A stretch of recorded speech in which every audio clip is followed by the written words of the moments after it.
At T-Mobile, our critical mission is providing unparalleled 5G coverage for when connectivity is mission critical.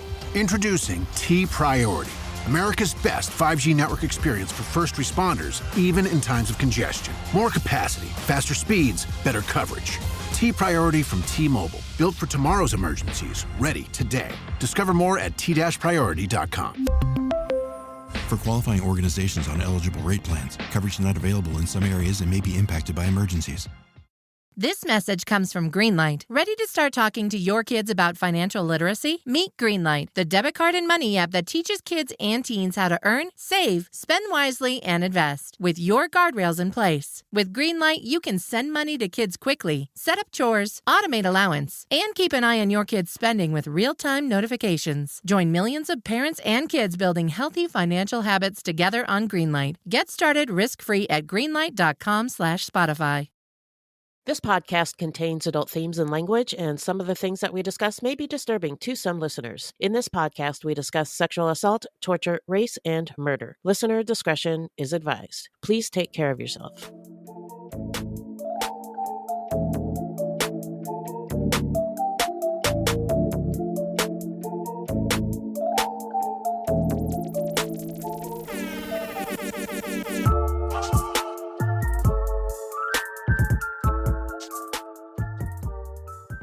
So now let's get into the early life of Clarence Hill.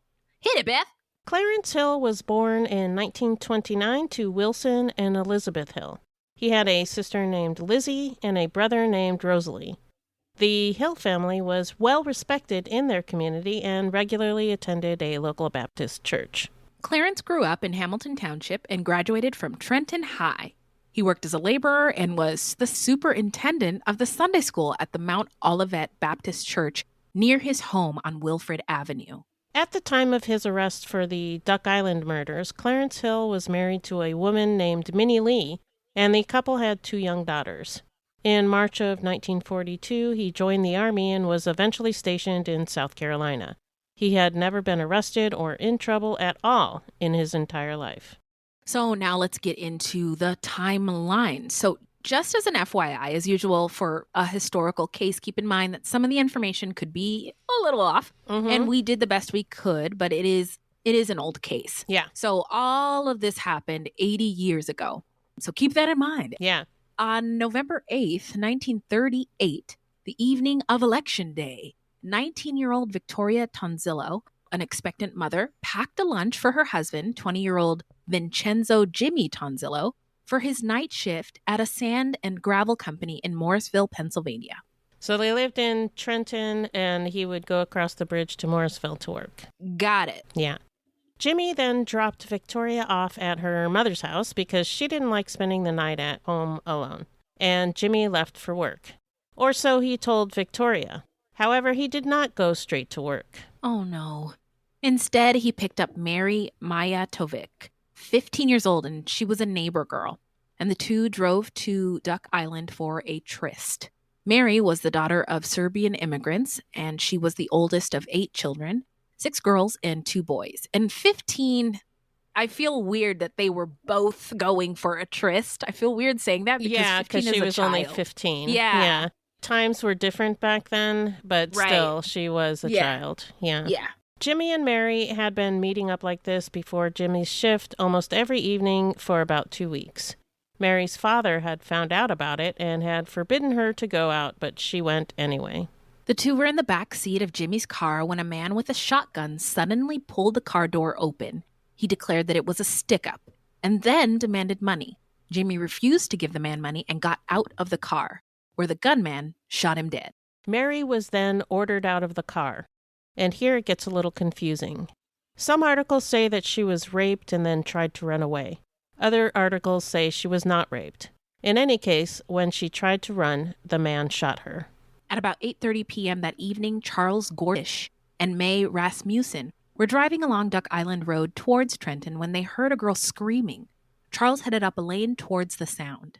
The headlights caught Jimmy's body lying next to his car. Mary was in the back seat begging for help. Charles drove to the nearest payphone to call for help. By the time police arrived, it had begun to rain heavily and they found Jimmy's body lying in a puddle of water.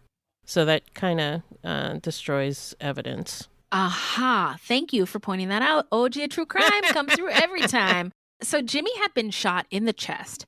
Mary had also been shot. Some articles said in the buttocks. Others said in the abdomen. Those are close, but very different places. Yeah, I'm thinking maybe she was shot in one place and then the bullet exited. It was a shotgun, so yeah, it was buckshot, so it could have exited out the other side. Yeah, wherever she was shot. Yeah. Got it.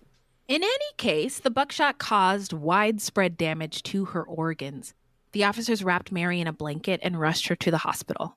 For 36 hours, Mary Mijatovic lingered at St. Francis Hospital.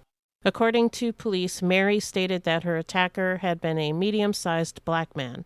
However, some reports claim that a nurse told the police that Mary had said that, and the police never actually heard it from Mary herself. This is where the story kind of goes haywire. I have many questions. Yep. Yes. So the police rounded up a group of 5 black men who camped in shanties in the marshlands of Duck Island. One was brought before Mary as a suspect, but she said he was too big, and she died on November 10th, 1938, 2 days after the assault. The police found 2 shotgun shells at the crime scene, a handkerchief with the initial H embroidered on it, and a palm print on the car that didn't belong to either of the victims, but no real leads. What do you think the H is for? Don't know. Somebody's last name, perhaps, or first name. Could be a woman's handkerchief. Yeah. Could be nothing. I mean, it could be somebody else's handkerchief entirely. Yeah, I mean, can't you just, I don't know, handkerchiefs, you could get them anywhere. Yeah. Anyway, prosecutor and future Trenton mayor Andrew Dutch was convinced that a relative of either Jimmy or Mary had a role in the killings. Maybe Mary made up the story of the black man with a shotgun in order to protect someone, perhaps her father. White men from nearby communities combed the Duck Island woods for clues and suspects, which is terrifying. Oh, yeah. Yeah. Mob mentality can terrifying. Get out of control really fast. So if there's a group of them, they're angry, this could escalate. What could happen. You never know. Yeah. More than 75 people were questioned by year's end, but the prosecutor declared that the investigation had, quote, run up against a brick wall, unquote. The public was fascinated by this case, not only because of the circumstances of the illicit affair, but 2 years earlier in 1936, a mystery novel, had been published by author Ellery Queen, in which a man leading a double life was murdered on Duck Island. Yeah, crazy, right? Oh my, it would be like if Game of Thrones and then all of a sudden there's a dragon problem. Like, Game of Thrones told us this was going to happen. Yes. Almost a year later, on September 30th, 1939, Frank Casper, 28, and Catherine Kitty Werner, 36, were parked in a car at Duck Island when they were also attacked by someone with a shotgun. This couple was also having an illicit affair. Frank and Kitty lived on the same street, 3 houses apart, with their respective spouses. The couples were friends and their kids played together. It's not known when the affair started, though. A shotgun blast tore into Frank's face and neck, killing him instantly. Kitty ran from the car, but she made it only a few feet before a shot blew off her right arm. She was shot a second time, this one in the chest, and then her attacker bashed her head in with a cinder block. Oh. She also may have been raped. That is a lot. Yeah. So the following Sunday morning of October 1st, 1939, a man named Pemberton Wemmer was scavenging the scrub brush for junk, deposit bottles, and coins. Is this Great Depression time? 30s, yeah. Yeah, okay. So, I mean, it makes sense that somebody might have been rummaging for things that they could collect money for later. Right. So, Pemberton Wemmer was scavenging deposit bottles and coins when he saw a foot poking out from a trash heap. Pemberton did this every Sunday, rummaging for valuables out in the wilderness. As one does. As one does, yeah. Yep. And he had once found an artificial leg. Wow. Yeah. So thinking it was another one, he just gave it a tug. And from the mound of garbage came a woman's body. It was Kitty Werner. Pemberton hustled to the nearest phone about a mile away to call the police. Payphones. Remember? I do. Remember when we didn't have cell phones? I do. I can't believe it. I cannot believe it. Send a raven at the... Well, I mean, if you think about it, he sent a raven for the police. Well, that's what else would you do if there wasn't a payphone? If there seriously, I'm seriously want to know, what would you do? I thought about that. Like before there were even payphones, like you'd have to run to the nearest house or building or whatever. House or police station? I don't even know. Yeah. So shout out to Pemberton for hustling to a payphone and getting the police there. They arrived at the scene about 20 minutes later and found Kitty. She had been shot twice. Her skull had been crushed and her face disfigured by that cinder block. And part of her arm was gone. About 100 feet away was the Buick, with Frank dead in the back seat. The murder weapon had been a 12-gauge shotgun.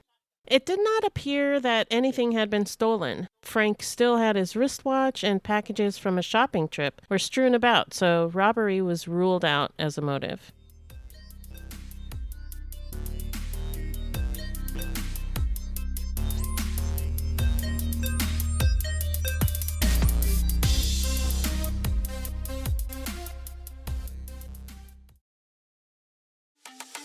This episode is brought to you by Pluto TV. Are you looking for your next case? Pluto TV has all your favorite crime dramas streaming for free, which means suspicion is free, with countless cases to crack. Watch CSI, Criminal Minds, NCIS, Blue Bloods, Tracker, FBI, and SWAT, all for free from all your favorite devices. Feel the free. Pluto TV. Stream now, pay never. This podcast is supported by Progressive, a leader in RV insurance. RVs are for sharing adventures with family, friends, and even your pets. So if you bring your cats and dogs along for the ride, you'll want Progressive RV insurance. They protect your cats and dogs like family by offering up to $1,000 in optional coverage for vet bills in case of an RV accident, making it a great companion for the responsible pet owner who loves to travel. See Progressive's other benefits and more when you quote RV insurance at Progressive.com today. Progressive Casualty Insurance Company and Affiliates. Pet injury is an additional coverage and subject to policy terms. Catherine's husband, Stanley, became a suspect for a minute, right? Because the husband is usually, he's got some explaining to do. But he was cleared, and police then went with the theory that the murders of Jimmy Tonzillo and Mary Majatovich were connected to Catherine and Frank's murders. Frequenters of Duck Island for trysts were requested via the press to come forward for questioning and were promised the strictest of secrecy. Guess how many people came forward? Yeah, I'm guessing. None of them. Yeah, goose egg. Duck egg. Yeah.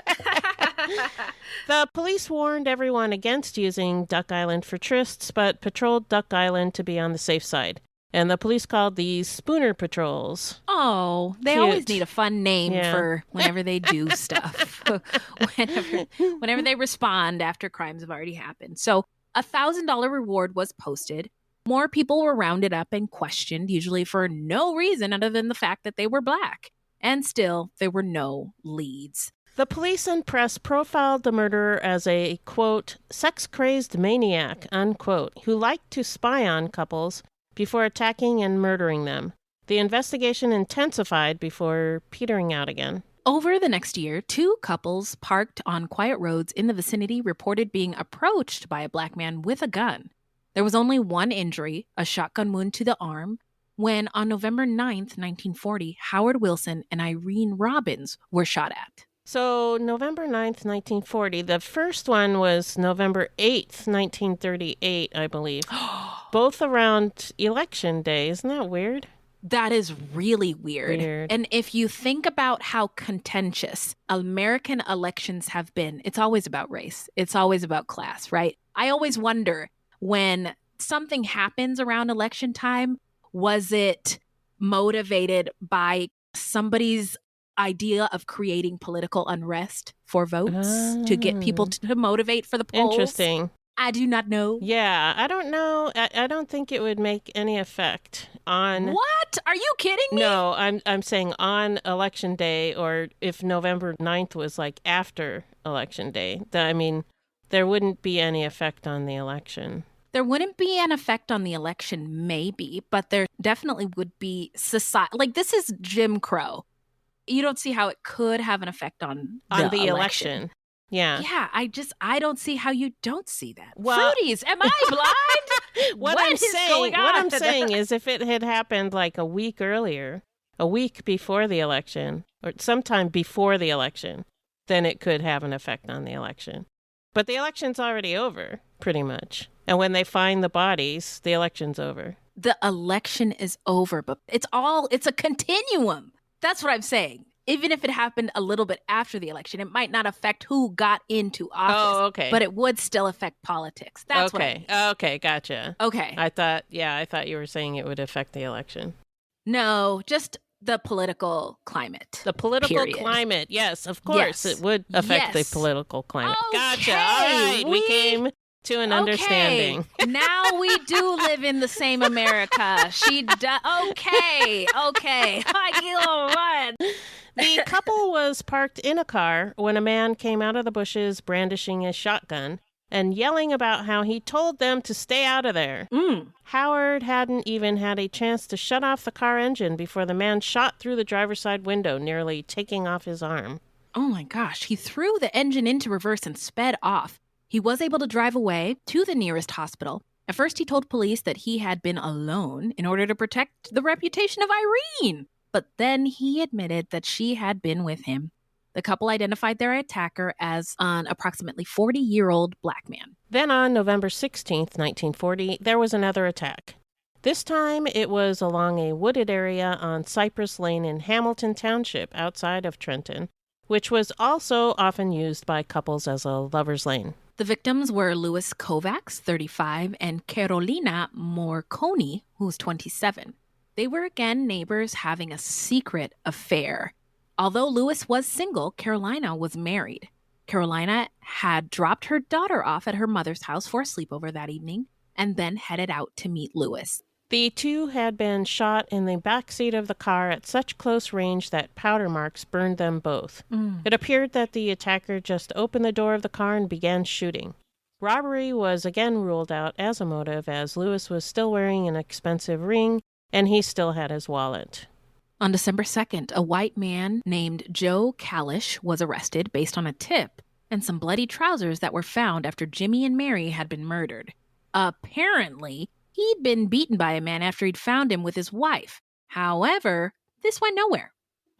Prosecutor Andrew Dutch, who had discarded his theory of a jealous spouse as the culprit, said, quote, "We are up against a lunatic, a man obsessed with a sex mania, probably a religious fanatic," unquote. I don't know why prosecutors do this. It is, what's the opposite of helpful? I don't know. Unhelpful. Yeah, there you go. And at this point, they don't have anybody, right? So they're just riling up the public and making the public demand that somebody pays for this or gets in custody for it. And given the racial tensions, of course, they're going to get any black person will do. Right. So the Duck Island case started getting national attention. In 1941, American Weekly magazine did a story on it, inaccurately telling of a killer who came out on full moon night, so making it seem like it's an animalistic kind of person. The article reported, quote, "With the full moon at his back, 3 times the strange petting party raider crept from the underbrush along a secluded lane and blasted the lives from an unsuspecting couple trysting there," unquote. Petting party raider. Wow. I don't like it. The language. I would, if there were an editor anywhere at this American Weekly magazine. Wow. Probably sold a lot of copies, though. Yeah, I bet it did. But in fact, none of the murders coincided with a full moon. American Weekly went on to insist that the killer would certainly strike again in 1941. But the shotgun killer was quiet all year, and on December 7th, America was suddenly at war with Japan. Wow. Trentonians temporarily forgot about the Duck Island killer. Wow. Wow. Yeah, no, there is so much history being made on a daily basis. I was thinking about it today. I'm so tired of in these unprecedented times being said. Right. I don't want any more unprecedented times. I want all the precedents. Peace. All of them. And quiet. Peace and quiet. Yeah. So, I mean, it makes sense that the attention was diverted. Right. But then, on April 7th, 1942, a soldier from Fort Dix named John Testa, 25, and his girlfriend, Antoinette Mercantonio, 21, were attacked. They were sitting in John's car, parked on a road in Tullytown, Pennsylvania, when suddenly the door swung open and a man with a shotgun demanded their money. However, before they had a chance to respond, the man shot into the car, hitting John in the arm. Antoinette was able to flee from the car, but the man chased after her and began beating her with the gun stock. John was able to start the car and chase after the man with it, and then the man fled from the scene. Wow, that is the word harrowing when it's like, yes. Oh my God, yeah. Whoa, harrowing. Whoa. Yes. So Testa lost his right arm, but both he and Antoinette survived and were able to give a description of their attacker, who they said was a tall, thin black man of about 50. And police found a piece of the wooden gun stock that had fallen off when Antoinette had been clubbed with the shotgun. On it was a partial serial number missing the first 3 of 6 digits. After laborious records checking that took more than a year, Hamilton cops and state troopers found that a gun with those 3 serial numbers had been pawned in 1935 at Kruger's Pawn Shop on South Broad Street by a white man named Martin Keene, and he had never redeemed it. Okay. This is some good investigative police work. I like to see this. Now, Keene worked for the WPA. Police began looking for a black man who worked with Keene at the WPA. They came up with a medium-sized black man from Hamilton named Clarence Hill. Now, why didn't they go to the pawn shop and say who he sold it to or who we'll get bought there. it? We'll get there. Jesus. Yeah. Police got Keene to say he gave the pawn ticket to Hill, but there was no record of Hill redeeming the goddamn gun. Yeah. And the pawnbroker at Kruger's Pawn Shop claimed that he remembered Hill redeeming the shotgun with an expired pawn ticket, but his half of the pawn ticket was marked for auction, indicating that it had gone to auction. Okay. He did not keep good records, which is required by New Jersey state law.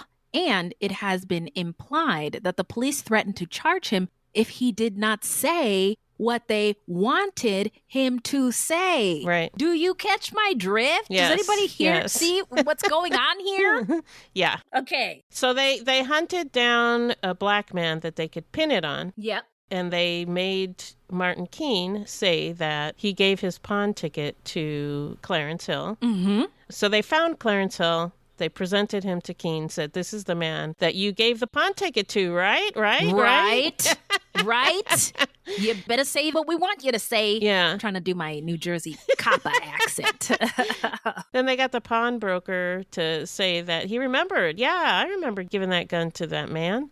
Yeah, sure. And the prosecutor, who was fucking shit up by saying inappropriate, gratuitous things before a suspect was ever found, taints the jury.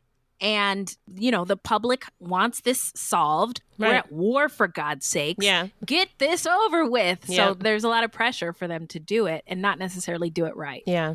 So at the time, Clarence Hill was 33 years old, not 50. No. In the Army and stationed in South Carolina. Mm. On December 29th, 1943, Keene was taken to South Carolina, where he identified Hill as the black man he'd given his pawn ticket to. And he knew Hill from the WPA, so he knew who to pick. Wow. Hill was detained and questioned by military authorities. This is terrifying. So now we're going to get into the investigation and the arrest. So Hill was then brought to Fort Dix in New Jersey on January 26th. According to Hill, he was kept from sleeping, beaten by military police, and threatened with a lynching until he made a confession. Hill was questioned for 34 days. 34 days before he was actually arraigned.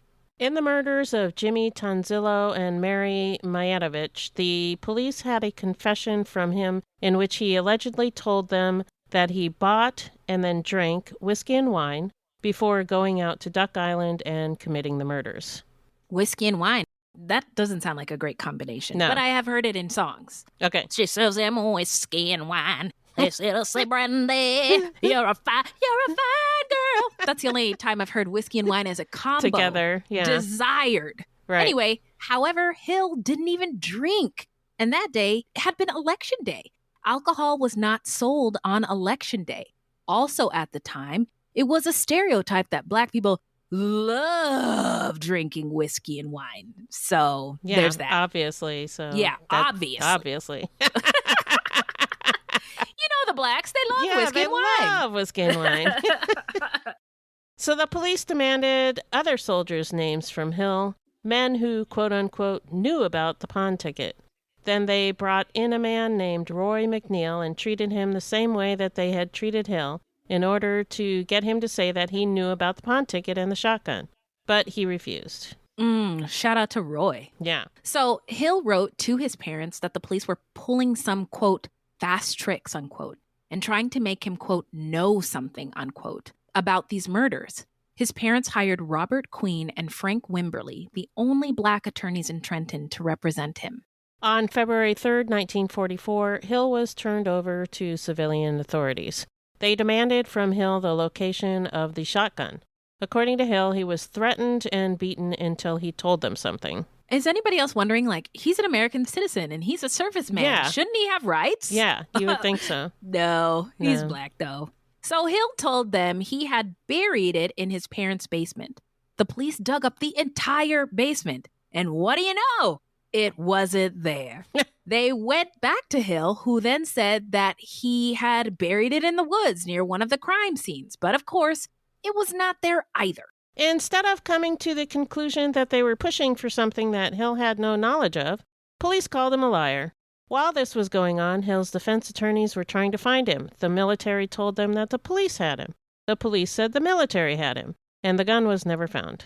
Yeah, and by now, I mean, he's been in custody for months, right? And he has a family. He has a job. All those things are lost, and he's not given any right to an attorney or anything during this questioning. This was before Miranda, Wonderful. So finally, on March 6th, 1944, Clarence Hill was charged with 6 murders.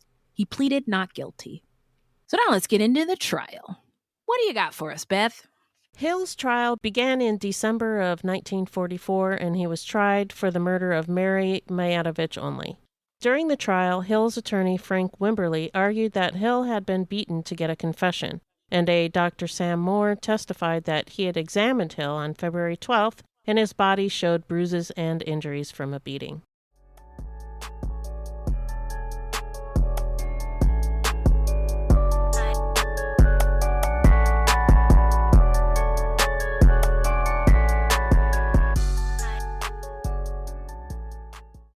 Faraday presenta Ojos con Alergia y Picazón contra el Jardinero. Y el ganador es Faraday Extra Fuerte. Para aliviar la picazón de los ojos por alergia, actúa más rápido y supera a Claritin y Flonase aún a las 24 horas. Faraday, adelante.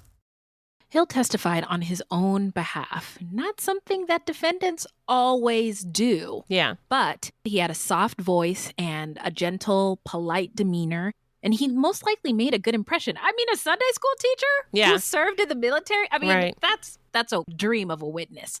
And Hill testified that his confession was false and only came after police brutally beat him while in their custody. He cried while recounting the beatings.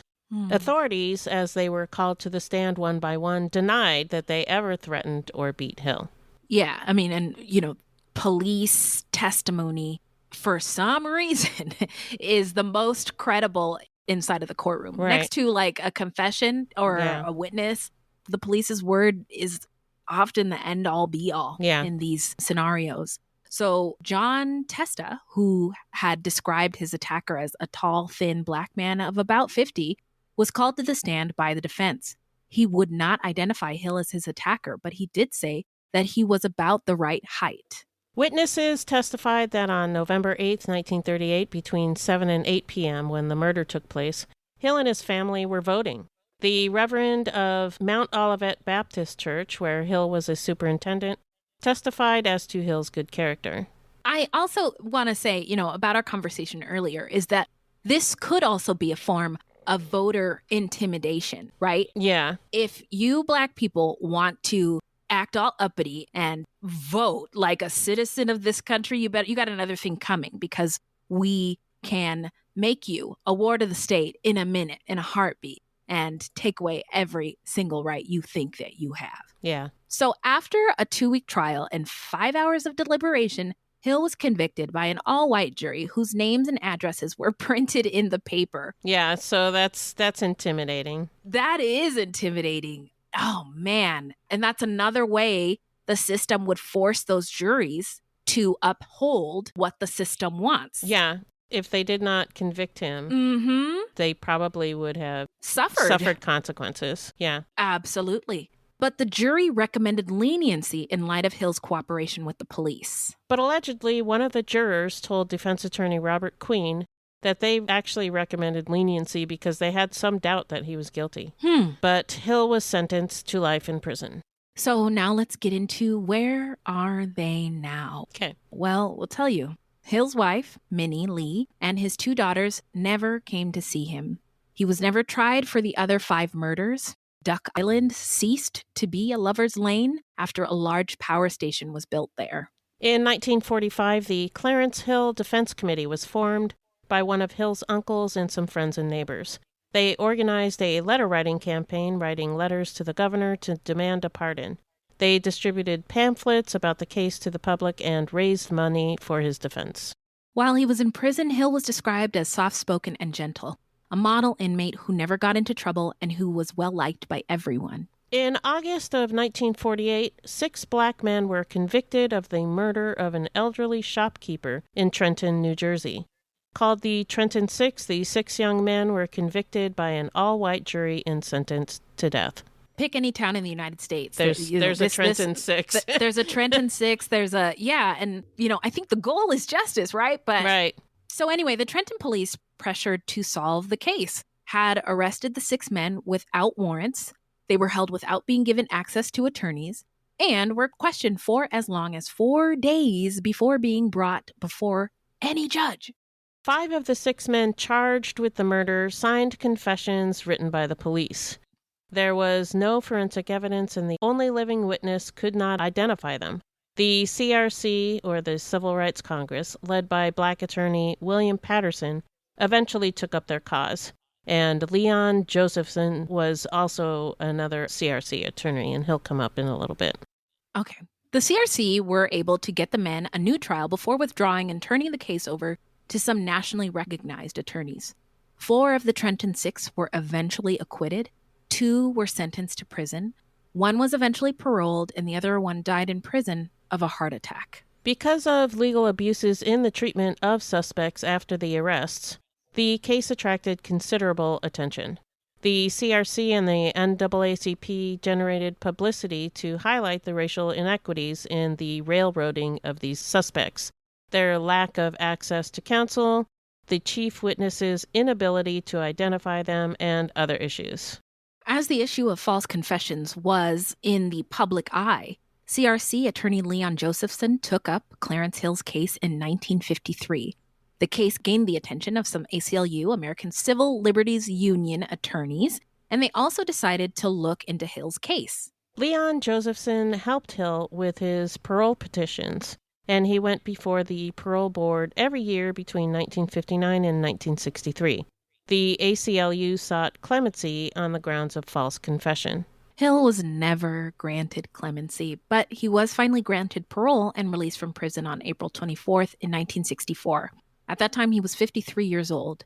The other murder indictments were dropped because 2 key witnesses had died, and, quote, the confession of Hill couldn't be admitted in court as evidence under present standards forbidding coercion, unquote. So they knew. What? They knew. The fuck?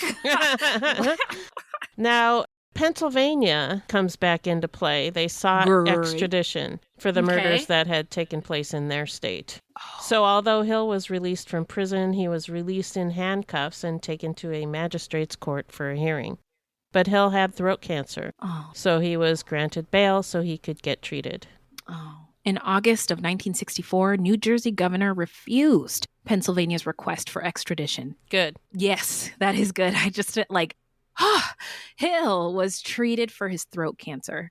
I mean, just how much more can they do to him? You know what I mean? Right. His larynx was removed and he was given a voice box. He had difficulty finding a job, but finally did as a janitor at Memorial Sloan Kettering Cancer Center, the same place that he had been treated. For a time, he lived with his sister Lizzie, who had fought hard for his release. But once he got a job, he was able to get a small flat in Trenton. He lived quietly until he died of natural causes in 1973. So he got almost 10 years, and that's it. Man. So his attorney, Leon Josephson, died of a heart attack in 1966. Josephson's son, Lee, wrote a book about this case. And that's the book you got! That's the book I got and I read, and it was a difficult read because of all the racism. Oh! Yeah. Oh! It was pretty hard to read. Really? And was the racism just coming from the recounting of the people at the time? Yeah. Wow. Lots of uses of the N-word and the police joking around about inappropriate things. Yeah, you know. Of course. Well, I guess that's it for the story. Let us know what you think. We're going to tell you what we think. Beth, what are your thoughts? So I don't think he did it. Nope. So I don't think he snapped. Nope.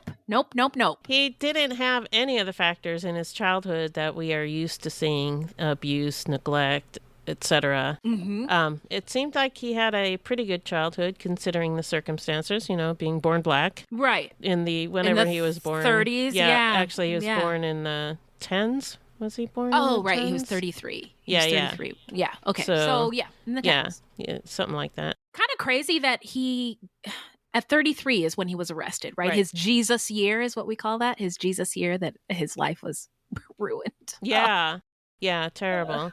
Yeah. I feel bad for him. I feel bad for his daughters who never got to know him. Right. It's just a really sad case. It is. Yeah, and all of the victims, too, who were killed with a shotgun, which is, terrifying. Yeah. It's poor Mary, 15 years old, pretty much just shot through the middle, and all those pellets just ripped through her body and tore up her organs. Yeah, just she was really awful. Mm-hmm. Yeah, I agree. With now, all who that. did it? I don't know. But this case reminds me of the Son of Sam, who targeted couples. Oh, but they caught that guy. Yeah, they did. Yeah. But he targeted couples sitting in cars. Oh. And the Son of Sam, before I knew the word incel, he seemed to me like a 1970s version of an incel. Oh, incel before we had the word. Yes, yeah. Okay. So I think probably the killer would be a single man with no experience with women who is jealous of these couples and angry that women rejected him and that he could not have a relationship with women. Yeah, you look like a FBI profiler to me, and I believe everything you just said. I mean, I'm not a profiler. I'm not a psychologist. I'm nobody, but... No, you are. You're mine. That's who I'd look for. Well, you're one in my book, my friend. Oh, thank you. I told you I went down a rabbit hole, and one of the rabbit holes I went down was in wrongful convictions.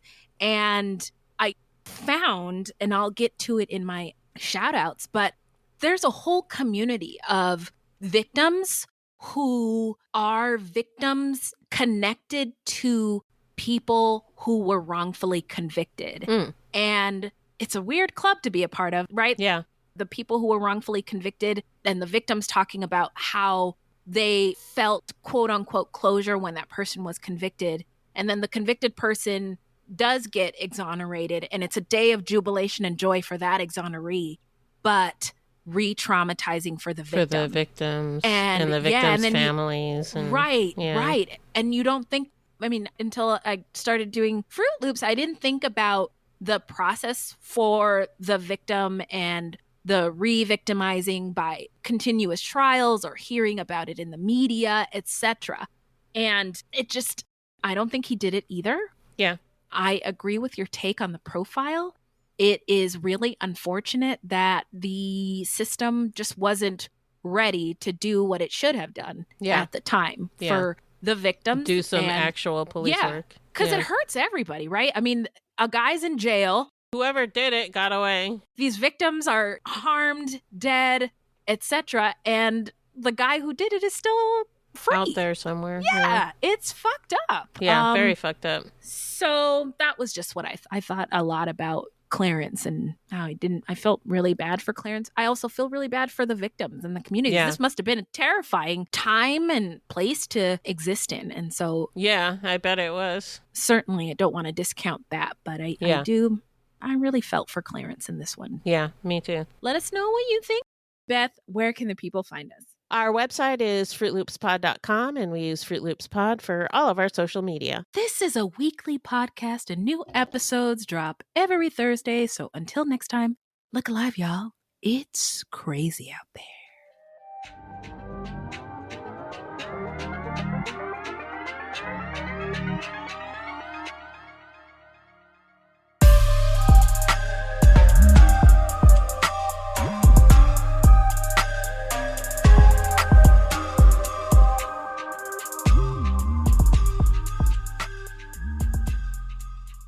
Hello, this is Gary Chahot welcoming you to check out the French History Podcast.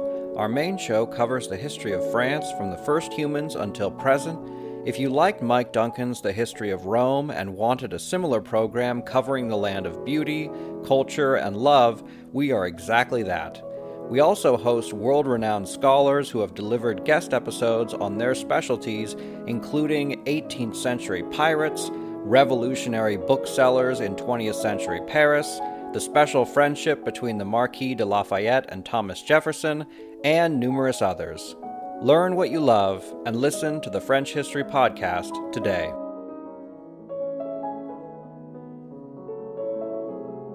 On the morning of August 1st, 1966, shots ring out from the observation deck of the clock tower on the University of Texas campus.